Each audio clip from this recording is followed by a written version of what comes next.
Garden নিচে বিপর্যয়, নির্মীয়মান বহুতল ভেঙে মৃতের সংখ্যা 5, ধ্বংসস্তূপে এখনো আটকে আছেন 6 জন। উদ্ধার কাজে বিপর্যয় মোকাবিলা বাহিনী, আটকে পড়াদের জল অক্সিজেন পাঠানো হচ্ছে জানিয়েছেন ফিরহাদ হাকিম, রাজ্যের মন্ত্রী, কলকাতার মেয়র। একই সঙ্গে দেখুন আমরা 6টা ভিন্ন ছবি দেখাচ্ছি, ধ্বংসস্তূপ থেকে উদ্ধার করা হচ্ছে সেই মুহূর্তের ছবি আমরা দেখাচ্ছি। দেখুন কিভাবে উদ্ধার করা হচ্ছে।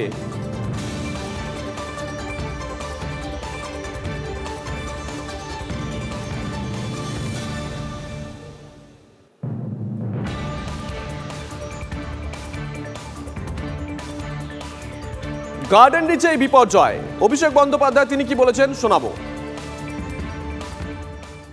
যে ঘটনাটা ঘটেছে অত্যন্ত দুঃখজনক, দুর্ভাগ্যজনক এবং বেদনাদায়ক। আমি মনে করি রাজনীতি করা উচিত নয়, কারণ মানুষের প্রাণের থেকে বেশি গুরুত্বপূর্ণ বা বেশি ইম্পর্টেন্ট আমাদের এই সমাজে আর কিছু নয়।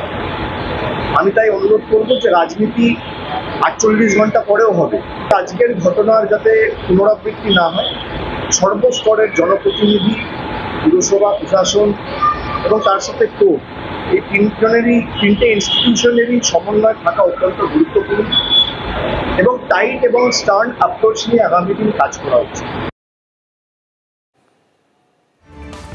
অরিত্র আমাদের সঙ্গে রয়েছেন, আমাদের সহকর্মী। অরিত্র, যাবো তোমার কাছে, তোমরা রাত থেকেই রয়েছো, তুমি, আজিজ, সুজয়, প্রত্যেকের সঙ্গে দফায় দফায় কথা হচ্ছে।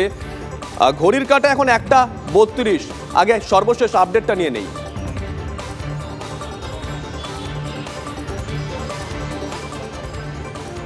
দেখো শুভজিৎ, একদমই নিঃসন্দেহে দফায় দফায় কিন্তু যেমন আমাদের সাথে কথা হচ্ছে, উদ্ধার কার্যের তৎপরতাও কিন্তু সেরকম বাড়ছে। তার কারণ প্রথম থেকে যেটা তোমাকে বলে রাখা দরকার, যেহেতু মধ্যরাতে দুর্ঘটনা, অতি দ্রুততার সাথে তৎপরতার সাথে ইন্ডিয়ারে এসে পৌঁছালেও স্বল্প আলো থাকায় উদ্ধার কার্য শুরু হতে বেশ কিছুটা বিলম্ব হয়। তবে সকাল হতেই কিন্তু উদ্ধার কার্যের গতি বেড়েছে এবং যেটা এখনও পর্যন্ত আমরা পুলিশ সূত্রে জানতে পারছি, সর্বমোট 19 জন আহত হয়েছিলেন, তাদেরকে উদ্ধার করা সম্ভব হয়েছে। তার মধ্যে 11 জনকে চিকিৎসার জন্য হাসপাতালে ভর্তি করা হয়েছে, তাদের চিকিৎসা চলছে।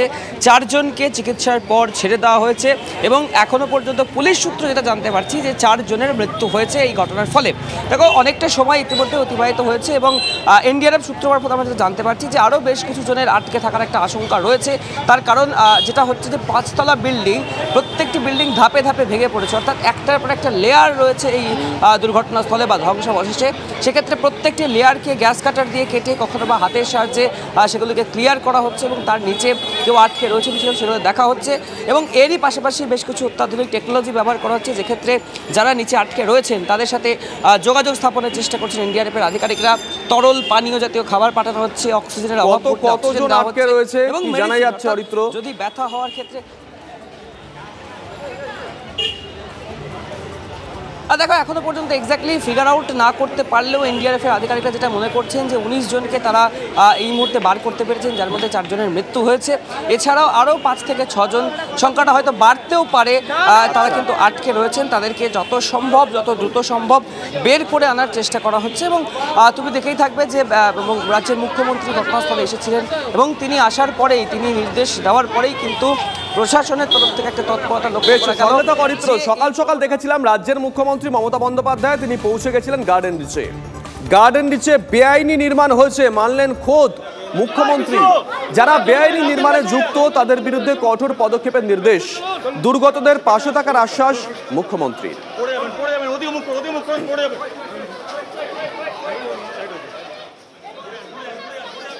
আমি শোকসন্তপ্ত পরিবারের কাছে দুঃখ প্রকাশ করছি এই ধরনের ঘটনা ঘটার জন্য।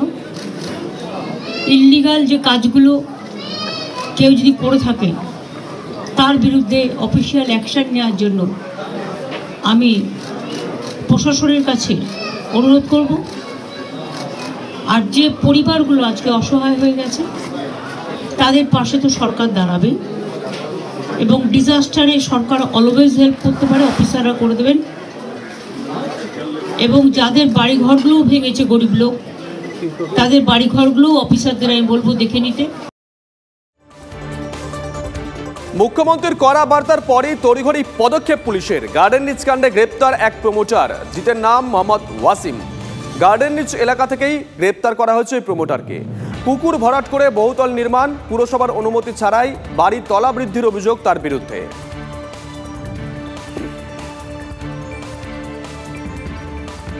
আরো একটা বড় খবরের দিকে নজর রাখতে হচ্ছে। গার্ডেন নিচে বহুতল বিপর্যয়ে চাঞ্চল্যকর তথ্য।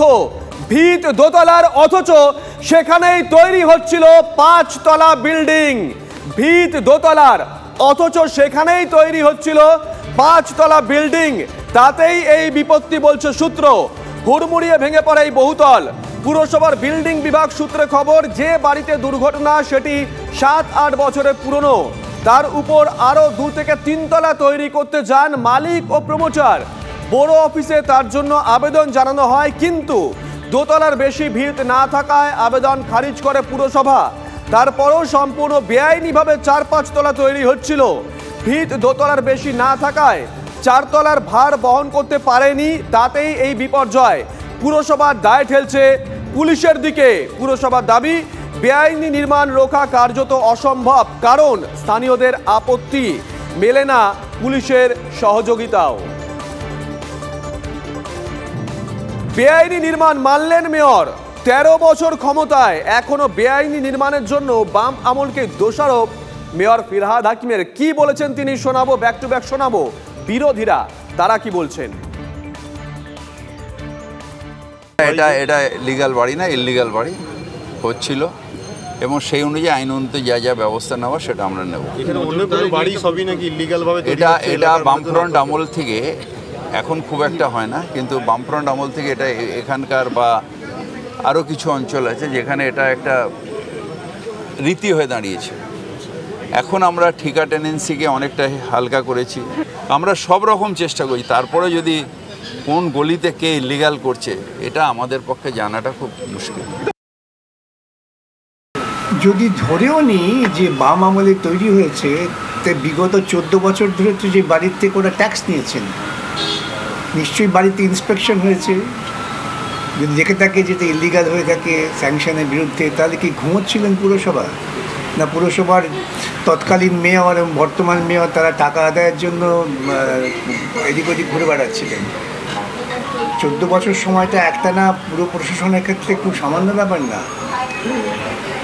সাফল্য যা হচ্ছে তা বাম আমলের ভিত্তির ওপর সাফল্য, আর ওদের ব্যর্থতা প্রমাণ পেলেই দায়ী বাম আমল।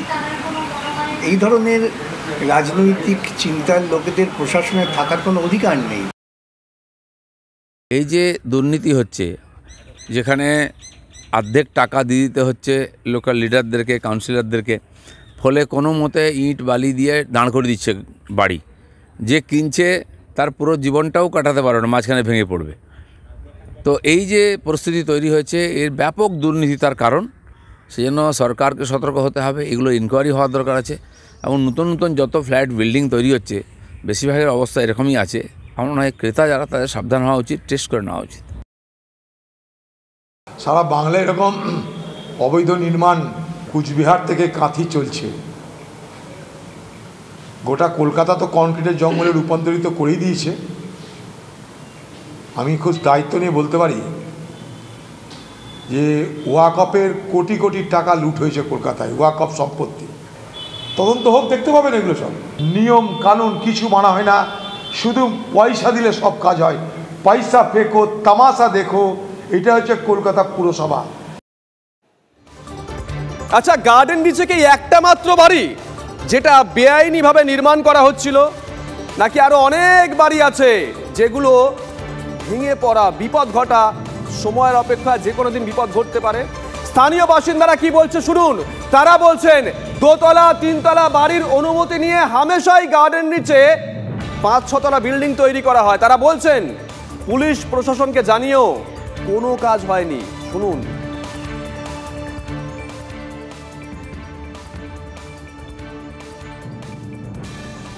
आगे हम लोग ममता दीदी से गुजारिश करता है कि हो सके तो हम लोग को घर मेरा जैसे किया वैसे ठीक करके दे दे। बस अभी हम लोग कहाँ रहेगा दादा बताइए, घर में लोग घुसने नहीं दे रहा है। छोटा बच्चा 5 महीने का मेरा बच्चा, उसको लेके हम घूम रहे हैं। प्रमोटर लोग जो मडियापुर में जो इलीगल बिल्डिंग कर रहा है, 3 तल्ला का ऑप्शन है, 4 तल्ला 5 तल्ला जो दे रहा है गलत है। प्रमोटर से हम लोग बिल्डिंग लिए हैं, पूरा बिल्डिंग हम लोग का झड़ गया है। हम लोग बस चाहते हैं मरम्मत करें, हम लोग को दे दें। और हम लोग ममता दीदी का बस गुजारिश करें, और हम लोग कुछ नहीं चाहिए। পুলিশ কোনো কমপ্লেন হয়েছে উপরে, কিন্তু কোনো অ্যাকশন নেয় না। ঠিক আছে, এইদিকে বিল্ডিং গুলো যখন এত ইনলিগাল কি বলতে লাইক নেই। ঠিক আছে, এই সব কর্পোরেশনের চিঠি দেওয়া হয়, পুলিশের থানা দিয়ে দিই, লেকিন অ্যাকশন নিয়ে তাই জন্যই পড়েছে বিল্ডিং। কর্পোরেশনের দরকার এসব দেখা, কর্পোরেশনের ভুলের জন্য হয়েছে।